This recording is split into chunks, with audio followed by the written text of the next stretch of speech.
Oi, eu sou a Grazi e eu vou falar um pouquinho sobre a evolução do comportamento animal. Um desses tópicos é a estratégia de acasalamento, que é onde os animais interagem de diferentes formas e diferentes estratégias para que eles consigam acasalar e ter os seus filhotes e por aí vai. E um exemplo desses é o manequim, que é um pássaro que dois machos em dupla, eles cantam e dançam juntos. E depois dessa apresentação, mais ou menos, a fêmea decide, ela escolhe, né, na verdade, se envolver com um deles. O próximo tópico é a seleção sexual, que é onde os organismos eles selecionam animais com a maior capacidade de competir e atrair os parceiros sexuais, né? Ou seja, que tem a maior capacidade de reproduzir. E isso ocorre em dois tipos. Temos a seleção intrasexual, que é quando ocorre uma disputa dos machos por acesso às fêmeas. Algumas das táticas utilizadas pelos machos para garantir a fertilização da fêmea são a territorialidade e a vigilância da fêmea.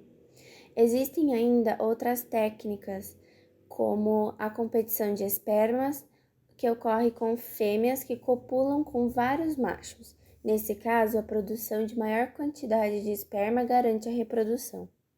Ainda possui a seleção intersexual, que é quando a fêmea seleciona um macho com o qual ela deseja se acasalar.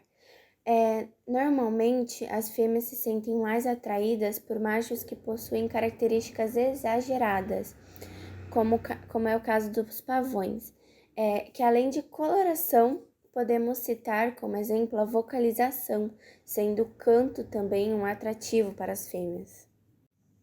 O terceiro tópico é o comportamento social animal, que é o conjunto de interações que ocorrem entre dois ou mais animais, geralmente da mesma espécie, podendo ser sexual ou parental. Esse comportamento é projetado para aumentar a capacidade de um indivíduo de se reunir e formar alianças que ajudam ele a sobreviver e se reproduzir. A sociobiologia tem o propósito de explicar a razão que leva certos animais a viverem em sociedades, enquanto outros tendem a se isolar, ficarem mais afastados dos outros. Bom, o próximo tema é a plasticidade comportamental.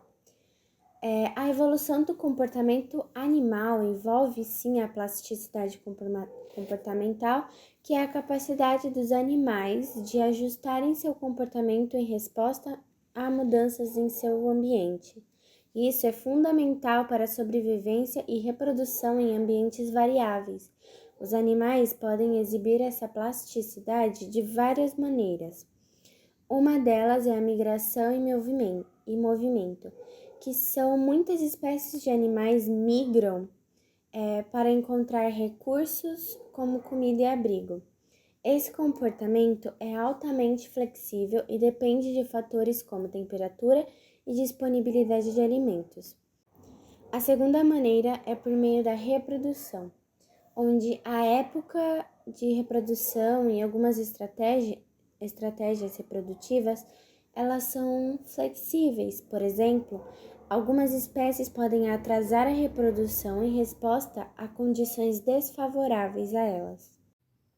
Outra maneira é por meio do aprendizado, onde os animais eles conseguem aprender por meio de experiências passadas e adaptar o seu comportamento com base nesse aprendizado passado.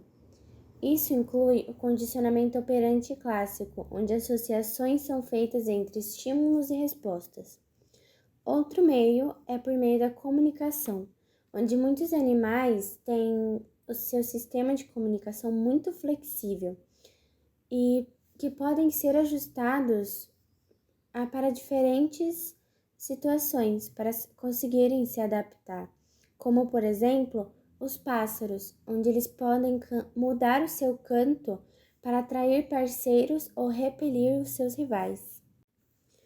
Outro tópico é a comunicação animal, que é realizada quando um animal emite uma informação para o outro, assim causando uma mudança no receptor da informação. Esse tipo de comunicação é feita por animais da mesma espécie ou animais de espécies diferentes. Existem 4 tipos de comunicação animal. Um deles são os feromônios, que são um sinal químico usado para obter uma resposta do indivíduo da mesma espécie. Por exemplo, o bicho da seda e as formigas. Outro tipo são os sinais auditivos, que é realizada pelo som que os animais emitem, podendo se comunicar com animais da mesma espécie ou de espécies diferentes. Outro tipo é a comunicação visual, que envolve gestos com as mãos, pela coloração da pele ou por expressões visuais e etc. E outro sinal são os sinais táteis, que são mais limitados em relação aos outros, porém os animais precisam se tocar para se comunicar e transmitir seus sentimentos ou expressar a informação desejada.